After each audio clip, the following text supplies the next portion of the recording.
Hello everyone, आज हम करने वाले हैं close pack structures. Close pack structures क्या होते हैं? सॉलिड्स होते हैं, उसमें कॉन्स्टिट्यूएंट पार्टिकल्स काफी क्लोजली पैक्ड होते हैं, तभी वो सॉलिड्स हैं।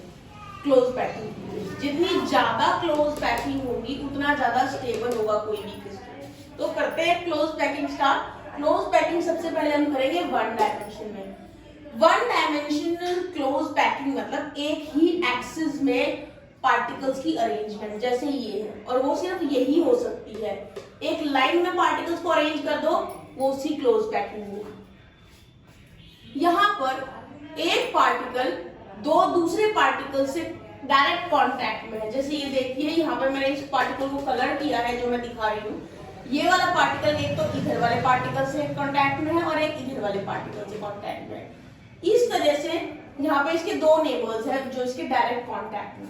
सो the number of nearest neighbours in contact with a particle is known as coordination number. तो एक पर्टिकुलर पार्टिकल के कितने दूसरे पार्टिकल्स डायरेक्ट कांटेक्ट में है, टच में है, वो उसका कोऑर्डिनेशन नंबर होता है। तो यहाँ पे पार्टिकल्स का कोऑर्डिनेशन नंबर 2 है। देखिए, एक यहाँ और एक यहाँ, दो नेबर्स हैं इसके। So this was the simplest one-dimensional close packing. Now we are going to do close packing in 2 dimensions. 2 dimension close packing बनेगी 1 dimensional रो के ऊपर और रोज को जब हम अरेंज करेंगे, और ये दो तरीके से अरेंज होंगे। सबसे पहला तरीका है स्क्वायर क्लोज पैकिंग। क्या करेंगे हम, जो पहली लाइन है एग्जैक्टली उसी के ऊपर दूसरी, तीसरी और बाकी सारी लेयर्स अरेंज कर देंगे, तो वो इस तरह की अरेंजमेंट दिखेगी कुछ। तो अगर मैं पहली वाली लाइन की अरेंजमेंट को ए टाइप बोलूं, तो दूसरी भी ए टाइप है, तीसरी भी ए टाइप है। तो इसलिए स्क्वायर क्लोज पैकिंग, जिसमें स्फीयर्स नीचे वाली रो के एग्जैक्टली ऊपर प्लेस किए गए हैं, इस टाइप की पैकिंग को हम ए टाइप ऑफ अरेंजमेंट बोलते हैं। इसका कोऑर्डिनेशन नंबर 4 है और इसे स्क्वायर क्लोज पैकिंग बोलेंगे।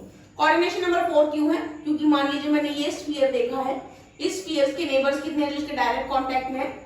1 2 3 4, इसीलिए 4 कोऑर्डिनेशन नंबर है और ये स्क्वायर क्लोज पैकिंग है। सो जो दूसरा हम टाइप करने वाले हैं, दूसरा मेथड करने वाले हैं, जिसमें दूसरी लेयर को अरेंज किया जाएगा, वो है कि फर्स्ट लेयर के जो डिप्रेशंस हैं उसमें सेकंड लेयर को प्लेस किया जाए। तो ये जो फर्स्ट लेयर है, यहाँ इसके डिप्रेशन होंगे, तो यहाँ पर दूसरे पार्टिकल्स को, दूसरी लेयर के स्फीयर्स को अरेंज किया गया है। तो ये आप देख लीजिए।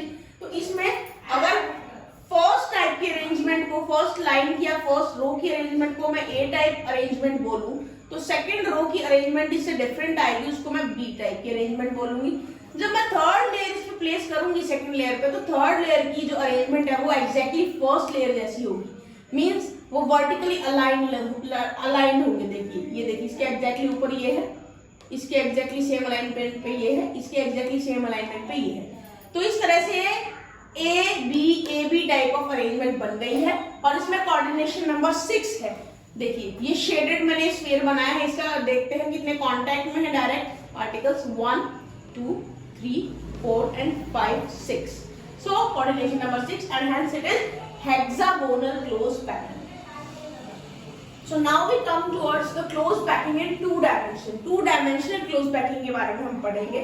तो 2 dimensional close packing में क्या होगा, एक लेयर के ऊपर दूसरी लेयर्स रखी जाएंगी, और इसके भी अलग अलग मेथड्स हैं। तो सबसे पहला मेथड हम करेंगे 3D close packing from 2D square close packing. तो वो जो स्क्वायर क्लोज पैकिंग की थी, एग्जैक्टली उसी के ऊपर उसी के जैसी लेयर्स प्लेस करेंगे, तो कुछ इस तरह की अरेंजमेंट बनेगी। तो ये भी ए टाइप ऑफ अरेंजमेंट है। इस टाइप की अरेंजमेंट को हम प्रिमिटिव यूनिट सेल बोलते हैं, जिसको सिंपल क्यूबिक यूनिट सेल भी कहा जाता है। तो मैंने यहाँ पे क्यूब बनाया भी है, तो अगर आप इस क्यूब को ध्यान से देखेंगे तो इसके कॉर्नर्स पे ही पार्टिकल है और कहीं भी पार्टिकल अरेंज नहीं है, इसीलिए ये प्रिमिटिव यूनिट सेल है। Now let us discuss the 3-dimensional close packing from 2-dimensional hexagonal close packing. Means जो हमने 2D में hexagonal close packing पढ़ी थी, अब उसी से हम 3-dimensional close packing बनाएंगे। तो एक बार देखते हैं जो 2 डायमेंशनल हेक्सागोनल क्लोज पैकिंग जो हमने बनाई थी उससे हमारे पास 2 तरह के वॉइड्स आए थे। तो वो जो वॉइड्स थे वो ट्रायंगुलर शेप के थे। तो जो ये ब्लू कलर से, ये देखिए नीचे की तरफ जो ये ब्लू कलर से मैंने बनाया हुआ है, ये हमारी फर्स्ट लेयर है जो हमने 2D में पढ़ी थी। तो उसमें जो ये ब्लैक कलर से दिखाए हुए ये वाला, ये जो ब्लैक कलर से मैंने वॉइड्स दिखाए हुए हैं, ये वॉइड्स हैं ट्रायंगुलर वॉइड्स जिनका एपेक्स ऊपर की तरफ है। मतलब ये ब्लैक वाले वॉइड्स इस तरह से बने हुए हैं और ये ए टाइप के वॉइड्स हैं। फिर उसी के नीचे हैं आपके दूसरे टाइप के वॉइड्स, बी टाइप के वॉइड्स जिनका एपेक्स ट्रायंगल का नीचे की तरफ है। तो वो कुछ इस तरह के आपको देखने को मिलेंगे। तो उसको हमने बी टाइप वॉइड्स नाम दिया है। तो इस तरह से हमारी फर्स्ट लेयर में 2 तरह के वॉइड्स बनते हैं, A type voids and B type voids. तो हमें जो सेकेंड लेयर बिल्ड करनी है ना, या तो हम उस लेयर को इस तरह से बनाए कि ए टाइप वॉइड्स कवर हो जाए, या हम इस तरह से बनाए कि बी टाइप वॉइड्स कवर हो जाए। लेकिन ऐसा नहीं हो सकता कि ए और बी दोनों तरह के वॉइड्स एक साथ कवर हो जाए, ऐसा पॉसिबल नहीं है। तो मैंने जो यहाँ डायग्राम में, यहाँ फिगर में जो बनाए हैं वॉइड्स, उसमें मैंने बी टाइप वॉइड्स को कवर किया है। तो ये देखिए जो रेड कलर के बी टाइप वॉइड्स है, इनको कवर करके मैंने ग्रीन कलर के स्फीयर्स रखे जो कि सेकंड लेयर के स्फीयर्स हैं। ऐसा करने पे यहाँ पे नए वॉइड्स जनरेट हो गए हैं, सेकंड लेयर में वॉइड्स जनरेट हुए हैं, सी टाइप वॉइड्स जो एग्जैक्टली फर्स्ट लेयर के स्फीयर्स के ऊपर है। ये देखिए, ये देखिए नीचे जो स्फीयर है, ये फर्स्ट लेयर का स्फीयर है, इसके एग्जैक्टली ऊपर सेकंड लेयर का वॉइड, सी टाइप वॉइड बना है। हमारी 2 लेयर्स बन चुकी है। अब हमें तीसरी लेयर बनानी है। तीसरी लेयर बनाने के लिए हमारे पास 2 तरीके हैं। पहला तरीका है कि हम सी टाइप वॉइड्स को कवर कर दें। तो हम जो तीसरी लेयर बनाएंगे उसमें हम क्या करेंगे, स्फीयर्स को कहाँ प्लेस करेंगे, हम प्लेस करेंगे स्फीयर्स को इस वॉइड के ऊपर। जब इस वॉइड के ऊपर मैं सी टाइप वॉइड्स को कवर करते हुए तीसरी लेयर बनाऊंगी तो वो एग्जैक्टली नीचे वाले स्फीयर को यूं कवर कर जाएगी। तो इसको मैं वापस से ब्लू कलर से इसीलिए ही बना रही हूँ क्योंकि जब मैं थर्ड लेयर बनाऊंगी और सी टाइप वर्ड्स को कवर करूंगी तो एग्जैक्टली वो नीचे वाली लेयर के वर्ड्स के ऊपर आएगा।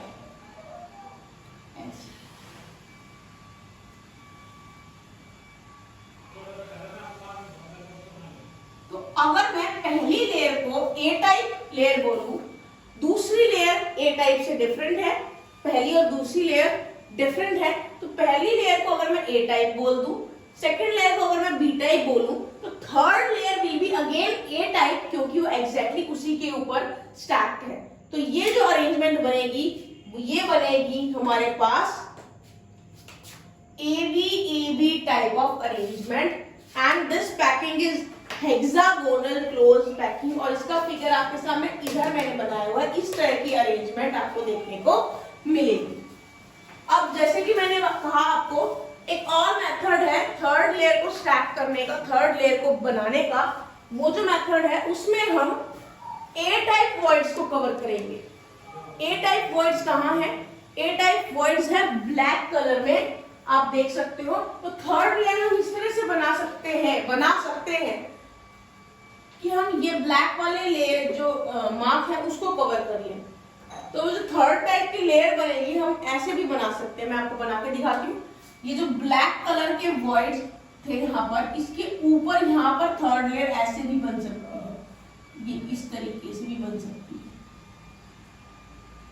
ये भी तरीका है थर्ड लेयर को बनाने का। तो पहले वाला भी तरीका था, ये भी तरीका है। तो ये जो आपकी third layer A type voids को कवर करके बनी है, ये थर्ड लेयर पहली और दूसरी लेयर से बिल्कुल डिफरेंट है। लेकिन जब आप थर्ड के बाद फोर्थ लेयर बनाओगे तो वो फर्स्ट लेयर के जैसी बनेगी। तो अगर आप इस मेथड से, इस वाले मेथड से अगर आप लेयर बनाते हो थर्ड वाली, तो ये जो बनेगा यहाँ पे पैकिंग वो बनेगी ABC ABC type of arrangement, और इसको हम कहेंगे क्यूबिक क्लोज पैकिंग। वो कुछ इस तरीके से दिखाई देगी। सो हमने अब पढ़ लिए हैं क्लोज पैकिंग 1 डायमेंशन में भी, 2 डायमेंशन में भी और 3 डायमेंशन में भी। अब हमने जो 3 डायमेंशन में पढ़े हैं उसमें मैं आपको बता दूं, जो ये हमने HCP और CCP हेक्सागोनल क्लोज पैकिंग और क्यूबिक क्लोज पैकिंग पढ़ी है, ये दोनों ही स्ट्रक्चर्स सॉलिड्स में इक्वली एफिशिएंट है। इन दोनों ही केसेस में 74% अवेलेबल स्पेस ऑक्यूपाई होता है पार्टिकल्स का, और बाकी जो स्पेस बच गया है वो ऑक्यूपाई करते हैं वॉइड्स, या जिसको हम होल्स भी बोल सकते हैं। HCP और CCP दोनों ही केस में कोऑर्डिनेशन नंबर 12 होता है। एक पर्टिकुलर स्फीयर को 12 अदर स्फीयर्स टच करते हैं, और वो मैं आपको दिखा दूंगी, वो आप देख सकते हैं। ये देखिए यहां पर, ये देखिए ये वो स्फीयर है जो एम्प्टी है, जिसमें मैंने नंबर नहीं लगाया। इसके हमें देखने हैं कि ये कितने स्फीयर से अरेंज है। एक तो 6 स्फीयर इसी के प्लेन में, 3 स्फीयर इसके ऊपर और 3 स्फीयर इसके नीचे। इस तरह से 3 + 3 6 प्लस ये वाले 6 12 स्फीयर्स एक पर्टिकुलर स्फीयर को टच करते हैं, तो इसलिए इसका कोऑर्डिनेशन नंबर 12 होता है HCP के लिए भी और CCP के लिए भी।